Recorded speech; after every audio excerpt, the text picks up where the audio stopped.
Hey everyone, welcome to another episode of Real Hazardous. Today we're going to be going hunting.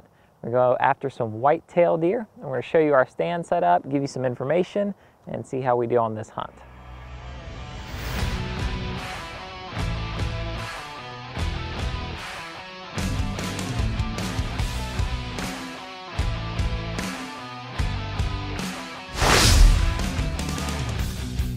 It's opening morning in Florida.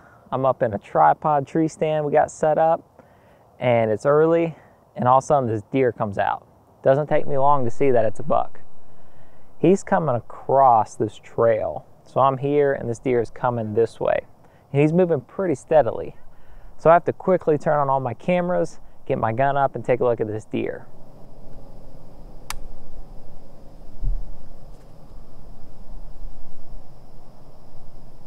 Once I get it on it, I can tell he's a pretty nice buck. In Florida, they have to be 3 points on one side or better. And I can see that this deer was definitely that. He looked like an 8-point when I saw him first. The problem was he was moving pretty quick and there's a lot of pine trees in the area.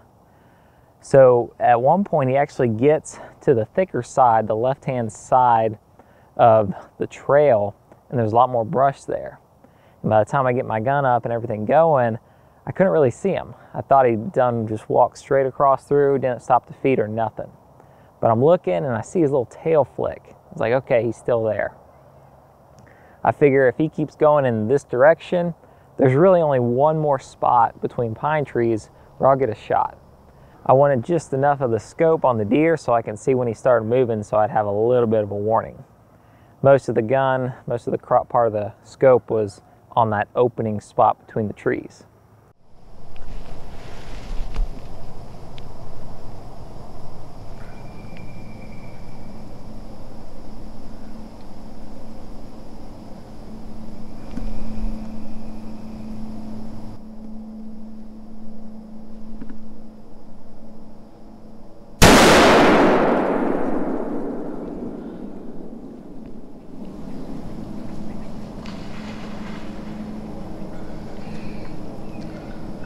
Finally he started walking, so I took a shot. Didn't have a lot of time, but got it right where I wanted him, put the shot on him, and took it.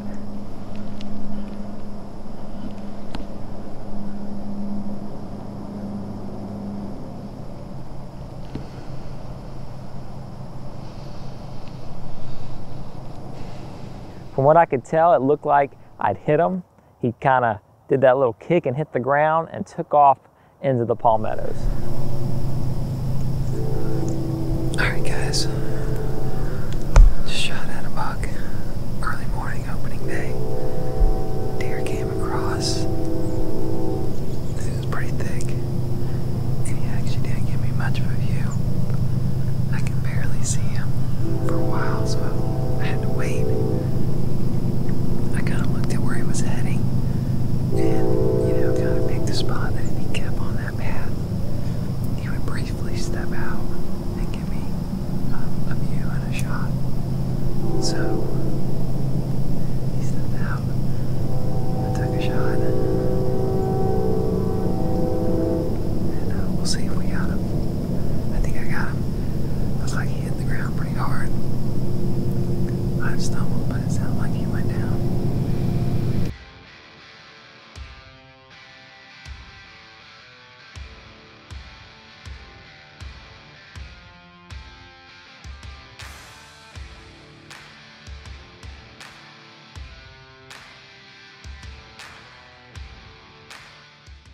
Alright guys, after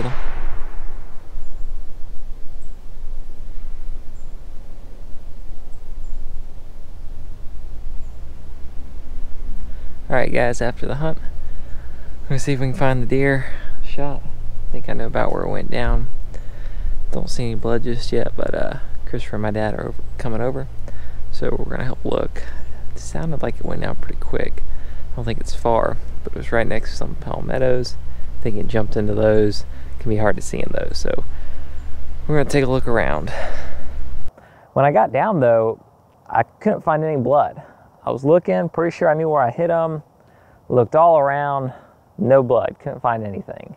So I was getting a little nervous. Started looking in the palmettos, A little bit later, my dad and brother came and we kind of made a grid and walked into the palmettos. Couldn't find him though.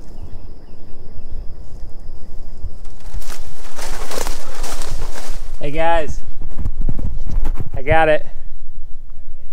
Deer.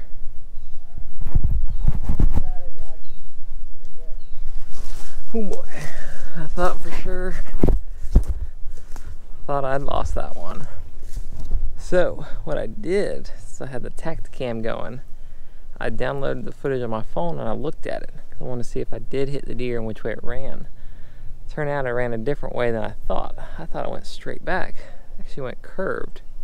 And I only heard it crash once. I was like, it can't have gone far. Turns out it just went just over the palmettos and crashed.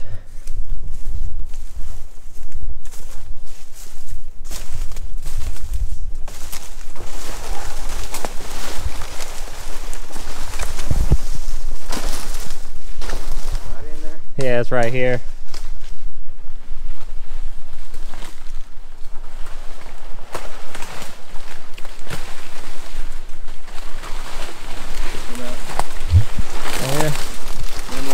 If he lays down and you don't see the brown.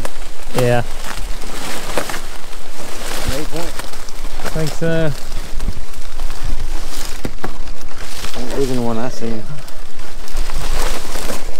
Yeah, this side. Okay. That's.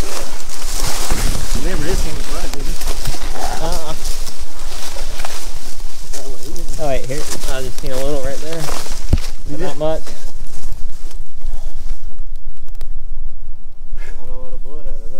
Oh yeah.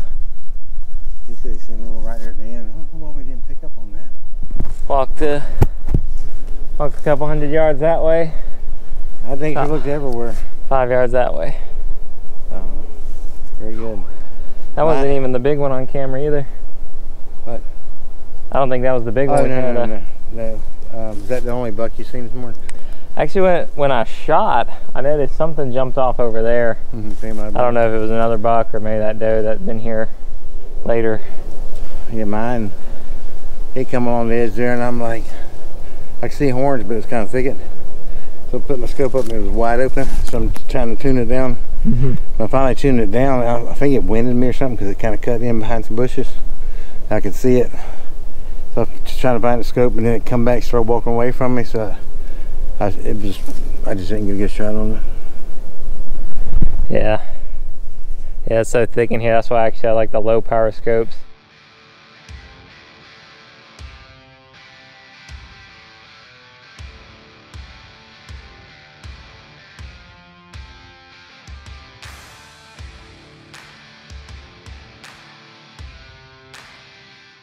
Now I want to take a look at the game cam footage we have of this deer just to kind of get a feel for the pattern he had. We'd seen this deer about a month beforehand at a couple different spots. First, he was about a quarter mile away on a different stand.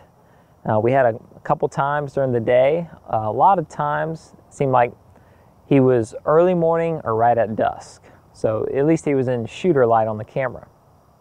About a week before opening gun, I'd seen him on that very stand that I'd sat on. Interesting thing was, I'd shot him about the same time of day as that we saw this deer a week before on the game cam. It was interesting, the full moon was about 2 days after opening gun season. So that made it really bright at night. That can make hunting hard, because I feel like the deer will feed when it's really bright out, at night when you can't hunt. On this particular day, I'd shot that one early morning. My dad had seen another deer about an hour or so after mine. I saw a doe a little bit afterwards, but when we hunted that afternoon, we didn't see anything. And our thought was, these deer may have been feeding all that night and they were going back into bed first thing at daylight, and that's when I got the shot at mine. Here's some additional shots at how this area is set up. You can see there's a trail running, kind of this east to west, and I'm looking towards the north. A lot of times deer work this trail. It's funny, we kind of bush hog the area, so it looks pretty clear when you're actually walking around where the trail is. You think, man, this has got plenty of view. When you go back up to and sit in the tree stand and you kind of look, it's not as clear. There's a lot of pine trees and there's some brush kind of sticking up. It can make the shot kind of difficult. Most of the time these deer come in that trail left to right, but sometimes they'll even come behind us. So you really got to pay attention to what's going on. Overall, a lot of fun, really excited to get this deer. It was a really tough hunt, trying to get that shot off, finding him in between, really paying attention, getting quick, getting that gun up and ready, while at the same time, being quiet, smooth, not making too sudden of a movement to spook the deer. So it was a lot of fun. I like this area. I got a deer a few years back. Actually got that on video too if you want to check that out. So it's been a nice little area to hunt. If you guys got any other questions about your hunt, please comment below. If you got any tips, leave that as well. And we'll see you next time on Real Hazardous.